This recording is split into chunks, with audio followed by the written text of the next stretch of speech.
To enable or disable the Flex Mode panel on a Samsung Galaxy Z Flip 8, first we need to go to Settings.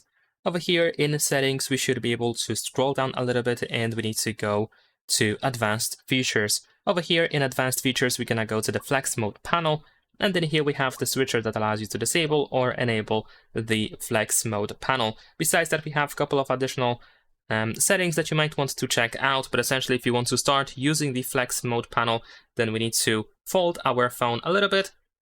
There we go, and if you do, then you should be able to find a button over here at the bottom. Let's see if it's going to actually show up.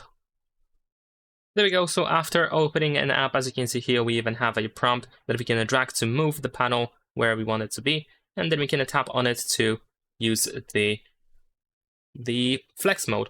And there we go, here we have the cursor that we can use, of course. We have the touchpad, of course. We have these three dots that allow you to find some additional options.